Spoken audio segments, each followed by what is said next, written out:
കൂട്ടുകാരെ എല്ലാവർക്കും എൻ്റെ പുതിയൊരു വീഡിയോയിലേക്ക് സ്വാഗതം. എല്ലാവരും സുഖമായിട്ടും സന്തോഷമായിട്ടും ഒക്കെ ഇരിക്കുമല്ലേ? ഇന്നത്തെ നമ്മുടെ ഒരു ഡേ മൈ ലൈഫാണ്. രാവിലെ മുതൽ വൈകുന്നേരം വരെയുള്ള കുഞ്ഞു കുഞ്ഞു വിശേഷങ്ങളൊക്കെയാണ് കേട്ടോ. അന്നേരം രാവിലെ നമുക്കിന്ന് ചപ്പാത്തിയും മുട്ടക്കറിയുമാണ്. അന്നേരം കുറച്ച് ചപ്പാത്തി ഉണ്ടാക്കി വെച്ചിട്ട് ഞാൻ വന്ന് തീ കത്തിച്ച് നമ്മുടെ ചോറിനുള്ള വെള്ളമൊക്കെ വെച്ച് കൊടുക്കുകയാണ് കേട്ടോ. അന്നേരം നമ്മൾ ക്ലീൻ ചെയ്യുന്നതിന് മുന്നേ ഉള്ള ഒരു വീഡിയോ ആണ് ഇത്. തലേ ദിവസത്തെ വീഡിയോ ആണ് കേട്ടോ. കഴിഞ്ഞ ദിവസം ഞാൻ നമ്മുടെ പരിസരമൊക്കെ വൃത്തിയാക്കുന്ന ഒരു വീഡിയോ ഇട്ടില്ലേ, അതിൻ്റെ തലേ ദിവസത്തെ വീഡിയോ ആണിത്. ഞാൻ അന്നേരം അതിട്ട് കഴിഞ്ഞപ്പോഴാണ് ഇത് ഇട്ടില്ലല്ലോ എന്ന് വിചാരിച്ചത്. അന്നേരം എടുത്തു വെച്ച വീഡിയോ അല്ലേ, അതുകൊണ്ടാണ് ഇടുന്നത് കേട്ടോ. അന്നേരം നമ്മൾ ചോറിനുള്ള വെള്ളമൊക്കെ വെച്ച് തീ കത്തിച്ച് കൊടുത്തപ്പം നമുക്ക് മീൻകാരൻ ഇങ്ങനെ വള്ളത്തെ പോകുന്ന ഒരു കാഴ്ചയാണ് ആ സമയത്ത് കേട്ടോ. അന്നേരം നമ്മൾ മുട്ടക്കറി വെക്കുന്നത് ഒത്തിരി ഗ്രേവി ഇട്ടല്ല, ഇങ്ങനെ കുറുകിയിരിക്കുന്ന ഒരു മുട്ടക്കറിയാണ് ഇവിടെ ഇഷ്ടം കേട്ടോ. കുറുകി മീൻസ് നമ്മൾ ഈ സവാള വഴറ്റി അതിനകത്തേക്ക് കുറച്ച് മുളക് പൊടിയും മഞ്ഞൾപ്പൊടിയും മസാലപ്പൊടിയും കുരുമുളക് പൊടിയും ഒക്കെ ഇട്ടിട്ട് ഇങ്ങനെ ഡ്രൈ ആയിട്ടിരിക്കുന്ന മുട്ടക്കറിയാണ് ഇവിടെ ഞങ്ങൾക്ക് ഇഷ്ടം കേട്ടോ. അന്നേരം അതിനകത്തേക്ക് നമ്മൾ മുട്ട പുഴുങ്ങി ചേർത്ത് കൊടുക്കുകയാണ് ചെയ്യുന്നത്. പിന്നെ തേങ്ങാപ്പാലൊക്കെ ഒഴിച്ച് മുട്ടക്കറി വെക്കാറുണ്ട് കേട്ടോ. അന്നേരം ഇതാണ് കൂടുതൽ ചപ്പാത്തിക്ക് ഇഷ്ടമുള്ളത്. അന്നേരം നമ്മൾ ഈ അപ്പത്തിനൊക്കെയാണ് ഇച്ചിരി നീട്ടിയുള്ള മുട്ടക്കറി ഉണ്ടാക്കുന്നത് കേട്ടോ. അങ്ങനെ നമ്മുടെ മുട്ടയൊക്കെ ഞാനിവിടെ പുഴുങ്ങി വെച്ചിട്ടുണ്ടായിരുന്നു. അന്നേരം നിങ്ങൾ ഓർക്കും 4 പേരുള്ളപ്പോൾ എന്തിനാ 3 മുട്ടയെന്ന്. നമ്മുടെ ടിനോപ്പൻ മുട്ട പുഴുങ്ങിയത് കഴിക്കത്തില്ല, അതുകൊണ്ടാണ് 3 മുട്ട എടുത്തിരിക്കുന്നത് കേട്ടോ. അവൻ ഈ മുട്ടയുടെ മഞ്ഞ കഴിക്കത്തില്ല. പൊരിച്ച് കൊടുക്കുകയാണെങ്കിൽ ഈ വെള്ള മുട്ടയുടെ മഞ്ഞയും വെള്ളയും കൂടെ പൊരിച്ച് കഴിച്ചോടും. പുഴുങ്ങി കഴിഞ്ഞ് കഴിഞ്ഞാൽ അവനതെല്ലാം മാറ്റും കേട്ടോ. അതുകൊണ്ടാണ് ഞാൻ ഈ 3 മുട്ട എടുത്തിരിക്കുന്നത്. അന്നേരം നമ്മുടെ മുട്ടയും ചപ്പാത്തിയും ഒക്കെ ഞാൻ ഉണ്ടാക്കി വെച്ചിട്ടുണ്ട്. അത് കഴിഞ്ഞ് ഞാൻ ഈ അരി ഇടാൻ വേണ്ടി വന്നതാണ് കേട്ടോ. അന്നേരം രാവിലെ തന്നെ നല്ല കാറ്റാണ്, നമ്മുടെ പുറകിൽ കണ്ടമാണല്ലോ, അതാണ് ഇങ്ങനെ പുകയുന്നത് കേട്ടോ. പക്ഷേ ശരിക്ക് കത്തിക്കോളും പുകഞ്ഞ്. ഒരു അരിയൊക്കെ ഒന്ന് ഞാൻ കഴുകിക്കൊണ്ട് വന്നിരിക്കുകയാണ്. അന്നേരം ടിനോപ്പന് ഇപ്പം സ്റ്റഡി ലീവാണ്, അവന് പോകണ്ട കേട്ടോ. അന്നേരം അപ്പൂസ് ചപ്പാത്തിയും മുട്ടക്കറിയുമായിട്ട് കൊണ്ടുപോയിട്ടുണ്ട്. അങ്ങനെ ഞാൻ അരിയൊക്കെ ഇട്ട് കൊടുത്തു.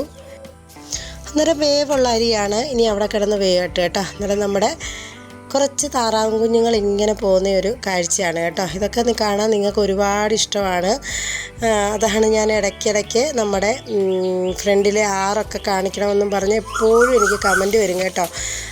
അതുകൊണ്ടാണ് ഇടയ്ക്ക് നിങ്ങൾക്ക് ഇങ്ങനെയുള്ള സീനറിയുടെ കാണിച്ചു തരുന്നത്. പിന്നെ നമുക്ക് ഒരുപാട് തുണികളൊക്കെ അലക്കാനുണ്ടായിരുന്നു കേട്ടോ. അന്നേരം നല്ല വെയിലാണ്, എനിക്ക് പനിയുമാണല്ലോ, കുറച്ച് പനിയൊക്കെ ഇപ്പം കുറവുണ്ട്. എന്നാലും പൂർണ്ണമായിട്ട് മാറിയിട്ടൊന്നുമില്ല. എനിക്ക് കമൻറ്റ് വരുന്നുണ്ടായിരുന്നു കേട്ടോ. നമ്മുടെ യൂട്യൂബർമാർക്ക് കുറേ പേർക്ക് പനിയുള്ളവരുണ്ട് ഇപ്പം. അങ്ങനെ നമ്മൾ തുണിയലക്കും ഒക്കെ കഴിഞ്ഞ കേട്ടോ. തുണിയലക്കൊക്കെ കഴിഞ്ഞപ്പോഴത്തേന് നമ്മുടെ അരിയൊക്കെ വേകാറായിട്ടുണ്ട്. കാരണം തുണിയൊക്കെ അലക്കി ഞാൻ പിന്നെ നമ്മുടെ വീടിനകം എല്ലാം തൂത്തുവാരി തുടച്ചു. അങ്ങനെ കുറേ ജോലികളൊക്കെ ഉണ്ടായിരുന്നു കേട്ടോ. അതൊക്കെ കഴിഞ്ഞ് വന്നപ്പോഴത്തേന് നമ്മുടെ അരിയൊക്കെ വെന്തിട്ടുണ്ട്. ഇനി അതൊന്ന് ഊറ്റിയിടാമെന്ന് വിചാരിച്ചു കേട്ടോ.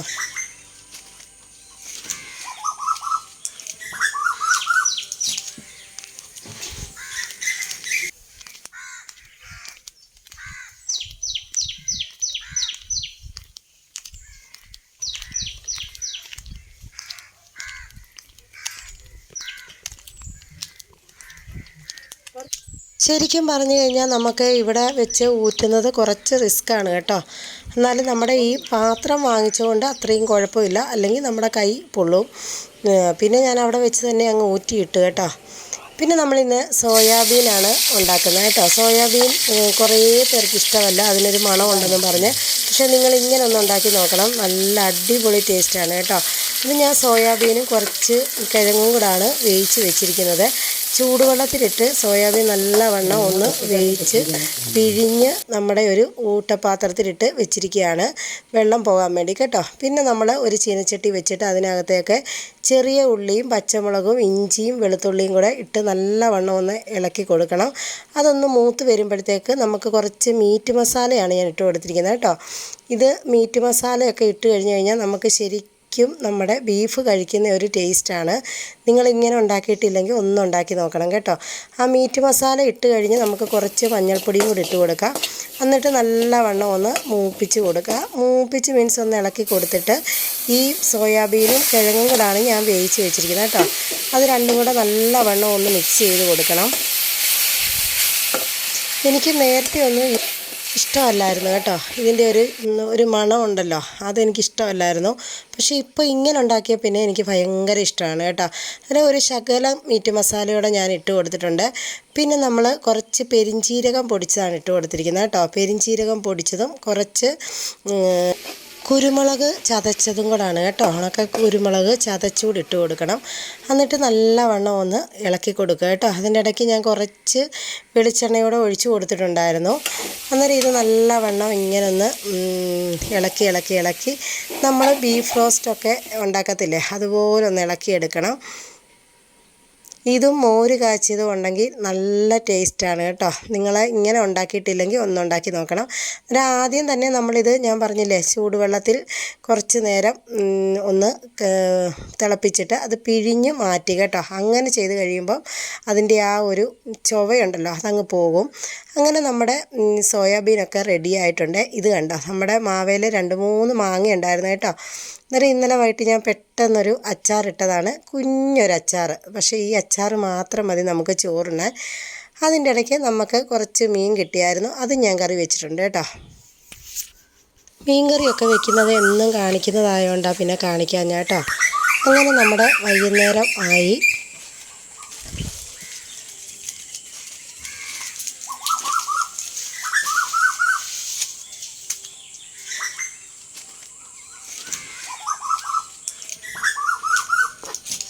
അപ്പൂസിന് ഇന്ന് ഞാൻ മാഗിയാണ് ഉണ്ടാക്കുന്നത് കേട്ടോ. അന്നേരം മാഗി വെറുതെ നമ്മൾ മസാല ഇട്ട് ചൂടുവെള്ളം ഒഴിച്ച് ഇങ്ങനെ വേവിച്ച് കൊടുക്കുന്നതാണ് അവനിഷ്ടം. ഇതിനകത്തൊന്നും ഇടുന്നത് അവനിഷ്ടമല്ല കേട്ടോ. അങ്ങനെ മാഗിയൊക്കെ ഉണ്ടാക്കി കഴിഞ്ഞപ്പോൾ ഞാൻ അരി ഉഴുന്നുമൊക്കെ വെള്ളത്തിലിട്ടിട്ടുണ്ടായിരുന്നു. അന്നേരം കഴിഞ്ഞ ദിവസമൊക്കെ എന്നോട് ഒരു കമൻറ്റ് ചോദിച്ചിട്ടുണ്ടായിരുന്നു, ചേച്ചി അരി ഉഴുന്നോ അരയ്ക്കുമ്പോൾ എന്തൊക്കെ ചേർക്കുമെന്ന്. ഞാനങ്ങനെ പ്രത്യേകിച്ച് ഒന്നും ചേർക്കത്തില്ല. നമ്മൾ ആ ഉഴുന്നിടുന്ന സമയത്ത് അതിനകത്തേക്ക് 2-3 ഉലുവ ഇട്ട് കൊടുക്കും കേട്ടോ. കുറച്ച് ഉലുവ ഇട്ട് കൊടുക്കും ആ വെള്ളത്തിൽ തന്നെ. പിന്നെ നമ്മൾ അരയ്ക്കുന്ന സമയത്ത് കുറച്ച് ചോറൂടെ അരയ്ക്കും കേട്ടോ. നല്ല സോഫ്റ്റായിട്ടുള്ള ദോശ നമുക്ക് കിട്ടും. അന്നേരം നമ്മൾ ആ അരി അരയ്ക്കുന്ന സമയത്താണ് ചോറ് അരയ്ക്കുന്നത്. പിന്നെ ഇതിൻ്റെ ഒരു ടിപ്പെന്ന് പറഞ്ഞു കഴിഞ്ഞാൽ നമ്മൾ അരി ഉഴുന്നും നല്ലവണ്ണം കഴുകി വേണം വെള്ളത്തിൽ ഇടാൻ കേട്ടോ. നമ്മൾ ഈ അരിയൊക്കെ ഇട്ട് കഴിഞ്ഞിട്ട് അരയ്ക്കാൻ നേരമല്ല കഴുകേണ്ടത്. അരി ഉഴുന്നും നമ്മൾ കഴുകി ഇട്ടിട്ട് ആ വെള്ളത്തിൽ വേണം നമ്മൾ അരച്ചെടുക്കാൻ കേട്ടോ. ഞാൻ അങ്ങനെയാണ് അരച്ചെടുക്കുന്നത്. ഇപ്പം നമ്മൾ ഉഴുന്ന് ഒക്കെ കഴുകിയിട്ട് 3-4 പ്രാവശ്യമൊക്കെ കഴുകിയിട്ടല്ലേ നമ്മൾ വെള്ളത്തിൽ ഇട്ട് വെക്കുന്നത്. പിന്നെ നമ്മൾ അരയ്ക്കാൻ നേരം ആ വെള്ളത്തിൽ തന്നെ വേണം അരച്ചെടുക്കാൻ. നല്ല സൂപ്പറായിട്ടുള്ള ഇഡലിയും ദോശയും നമുക്ക് കിട്ടും കേട്ടോ. ഞാൻ അങ്ങനെയാണ് ചെയ്യാറുള്ളത്. നിങ്ങൾ അങ്ങനെ ചെയ്യാത്തവർ അങ്ങനെ ഒന്ന് ഉണ്ടാക്കി നോക്കണം. ചിലരിപ്പം അരിയും ഉഴുന്നുമൊക്കെ വെറുതെ കഴുകാതെ വെള്ളത്തിലിട്ടിട്ട് നമ്മൾ ഈ അരയ്ക്കാൻ നേരമല്ലേ കഴുകിയെടുക്കുന്നത്. അങ്ങനെ ചെയ്യരുത് കേട്ടോ. അന്നേരം അങ്ങനെയാണ് ഞാൻ ഈ ദോശ ഇഡ്ഡലിയൊക്കെ ഉണ്ടാകുന്നത്. നല്ല സോഫ്റ്റായിട്ടുള്ള ദോശ ഇഡ്ഡലിയാണ് നമുക്കിവിടെ കിട്ടുന്നത് കേട്ടോ. അന്നേരം കൂടുതലും ഞാൻ ദോശയാണ് ഉണ്ടാക്കാറുള്ളത്. അന്നേരം ഞാൻ ദോശയ്ക്കും ഇഡ്ഡലിക്കും ഉള്ള പാകത്തിനെ അരച്ച് വെക്കത്തുള്ളൂ.